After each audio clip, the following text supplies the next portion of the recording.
He didn't walk in the WWE like most do. There was no endless grind through dingy high school gyms, no years of hustling for scraps on the independent scene, no nights spent sleeping in cars between shows. He arrived already carrying the kind of fame most wrestlers could only dream about. Millions of followers, brand deals, and a name recognized in every corner of the internet.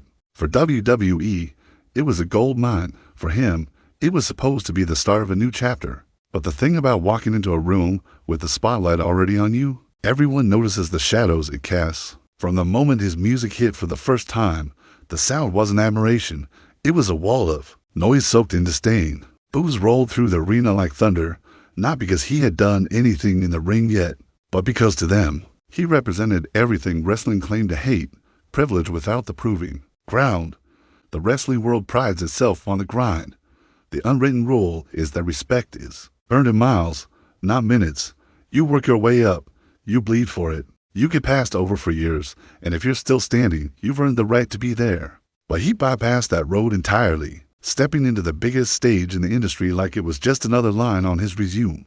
And it didn't matter how polished his moves looked or how clean his athleticism was. The crowd didn't see a performer trying to adapt to their world.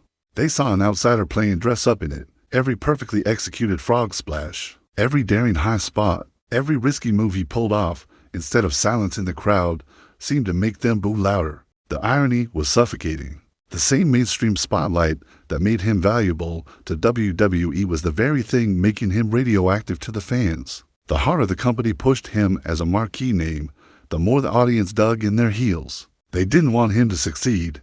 They wanted him to fail in spectacular fashion just to prove the point that this stage isn't for people who skip the line. In a strange way, he became about the most envied and most hated man in the locker room. Some wrestlers resented the attention he got for doing in months what took them decades. Others simply wrote him off, refusing to believe any of his performances were anything more than a carefully choreographed experiment to cash in on his name. For him, the debut wasn't a victory lap. It was the opening bell in a fight he realize he'd have to wage every single time. He stepped through the curtain. The spotlight had been handed to him, but in wrestling, the crowd doesn't care how you got it. They care whether you deserve to keep it. And from the very first night, they made their answer painfully clear. There's a hierarchy in wrestling, one you can't see, but you can feel. It's in the way veterans linger backstage, watching with crossed arms. It's in the nods exchanged between wrestlers who've shared hotel rooms, car rides, and $20 paydays. It's in the quiet respect reserved for those who've bled for the business long before the lights ever found them. He was never part of that circle. Every match he wrestled, no matter how good, began with a silent asterisk. He's not one of us. The chants, the boos, the hostile signs in the crowd, they were more than noise. They were a barrier. For all the athleticism he showed, for all the high-risk moments that had even the most jaded fans leaning forward, there was an invisible wall that kept him on the outside looking in. And it wasn't just the crowd. The locker room has its own kind of politics. Respect here isn't given because of celebrity status. If anything, that makes you more of a target. The veterans don't care about how many pay-per-view buys your name can spike. They care about whether you've paid the same toll they did. In their eyes, you can just walk into a business built on sacrifice and expect to be welcomed with open arms. Every time he hit the ropes, there was a weight behind it. The weight of every guy who worked for years just to get a tryout. Every time he executed a flawless spot, there was the unspoken accusation that it was all handed to him. And the cruel twist, even when he proved he could hang in the ring, even when he did things few full-timers could do, it only made some people hate him more. Because if he could walk in and look that good with so little time invested, what did that say about everyone else? It's a strange, almost impossible situation. If he failed, he confirmed the belief that he didn't belong.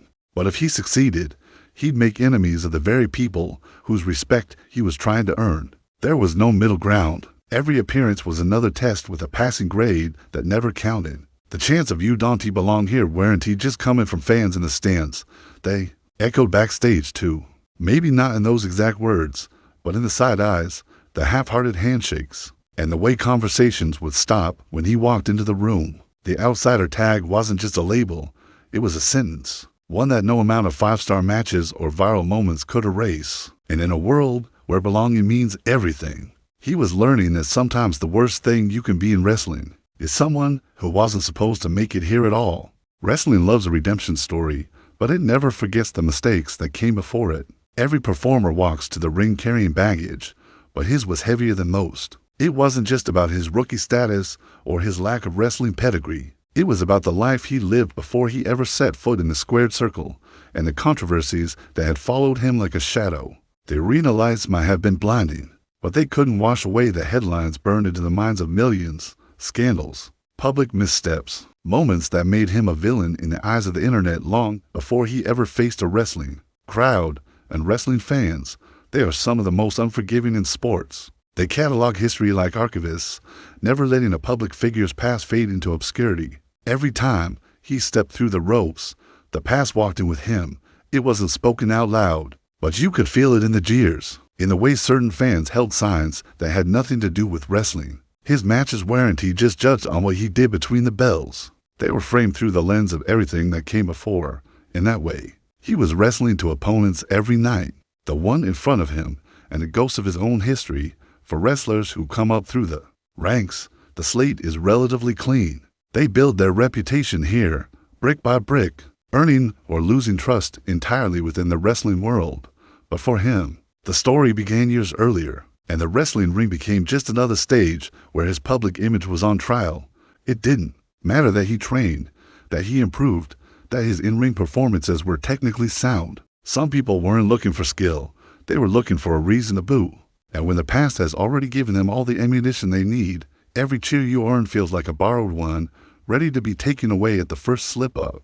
In WWE, respect is the currency. You can't buy it, you can't fake it, and you can't erase what came before to get it. And while others could enter the ring as a blank slate, he carried a ledger already written in ink. Wrestling's memory is long, and for him, that meant every night was less about proving he could wrestle, and more about proving he could outlast the weight of a reputation that might never fully let him in. In wrestling, the crowd inside the arena is only part of the audience. The real scrutiny happens outside, in an endless loop of social media clips, reaction videos, and dissected screenshots that live online forever. For most wrestlers, a botched move might get mentioned on a fan forum before fading into the background. For him, it becomes trending content within minutes, amplified to millions before the match is even over. Every match he wrestled existed into timelines, the one unfolding in real time, and the one that would be slowed down, clipped, and judged frame by people who might not even watch wrestling regularly. There was no escape from the commentary, not from the casual viewers who knew him as a social media personality first, and not from the die-hard fans who judged him with a harsher lens because of it. This wasn't just performance anymore, it was constant surveillance. Every promo he cut was analyzed for authenticity, every facial expression interpreted for arrogance or insecurity, even moments meant to be in character bled into perceptions about who he was in real life. And when you've spent years building a career in front of a camera, people assume they know the difference, whether they actually do or not. What made it worse was the contradiction. Social media had been the very engine that helped launch him into WWE in the first place. It was the platform that turned his name into a brand. The reason executives saw dollar signs when they imagined him under the company banner. But now, that same tool was becoming a weapon against him, a place where his worst moments could be magnified, replayed, and ridiculed on a loop. And it's not just the fans. Wrestlers watch too. Peers see the botches, the overanalysis, the edited clips that strip away context. Backstage, those moments become ammunition for anyone already convinced he doesn't belong. Every little stumble becomes proof for their case. Living under that kind of lens means there's no such thing as a quiet night.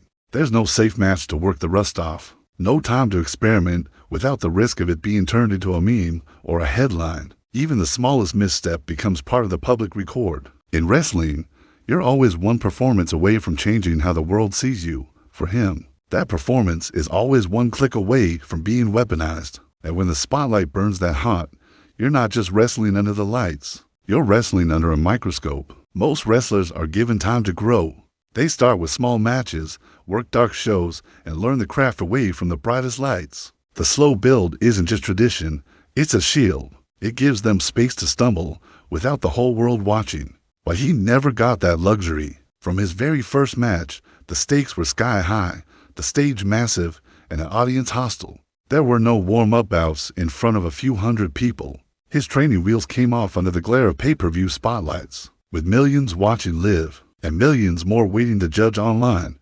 The moment he laced his boots, the company put him in marquee positions, often against some of the most respected names in the business. For most, these matches would be career peaks after years of climbing. For him, they were just the starting line. It is a dangerous kind of pressure, one where the learning curve doesn't just feel steep. It feels vertical. There's no room to experiment, no grace for an off night. Every performance had to be flawless, because any slip would be broadcast as proof that he didn't deserve to be there in the first place. That constant high-stakes environment changes how you think. It forces you into a fight-or-flight state where every move is overcalculated. You Ray not just trying to win the match. You Ray trying to win over an audience that might already have decided against you. And in wrestling, when your head is filled with noise, mistakes happen faster. The hardest part was knowing there was no way to slow it down. The company wasn't going to pull him back to work smaller shows. He was a draw, a name that sold tickets and moved merchandise. That made him too valuable to protect, even if it meant throwing him into the deep end over and over again. This is the paradox of his career. The opportunities were massive, but so were the consequences. Every appearance was another tightrope walk with no net. And while most wrestlers fall in private before they learn to stand tall, he was learning and falling in front of the entire world. In WWE, patience can be a gift, but for him, it was never on the table. The machine saw his star power and decided the time was now. And when the clock starts at full speed, every second feels like a sprint you can't afford to lose. In wrestling, the perfect finish is supposed to feel like closure, the roar of the crowd, the raised hand, the moment you know you've won more than just the match. But for him, victory has always been complicated. The 3 count lands, the referee lifts his arm, the camera zooms in, and the sound is never what it should be.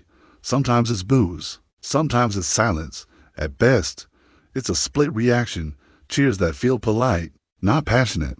Wins don't erase the questions hanging over him. They don't dissolve the perception that he is still just visiting a world that doesn't truly claim him. Even when he puts on a match so good it forces critics to acknowledge his skill, the conversation quickly shifts. Yeah, but there's always a but. Backstage, it's no different. There's no parade waiting for him in the locker room. No circle of veterans telling him he proved them wrong. A nod, maybe, a few claps. Then the moment passes, and he's left with the same quiet he walked in with. For a business built on camaraderie, there is nothing colder than feeling like you race still on the outside after you've done everything right. This is the strange reality of his WWE life. He can win titles, headline events, even steal the show.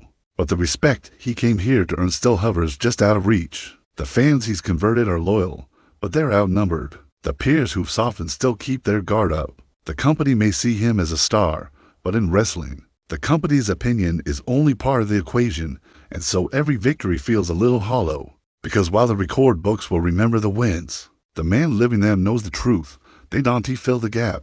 That made him come here in the first place. The cheers he gets still don't sound like the ones he imagined. The handshakes still don't carry the warmth he thought they would. In the end, the spotlight is still his. The headlines still have his name. The opportunities will keep coming. But when the lights go out and the arena empties, the truth remains. In a business where respect is everything, he's still chasing it, and the cruelest part, he might never catch it.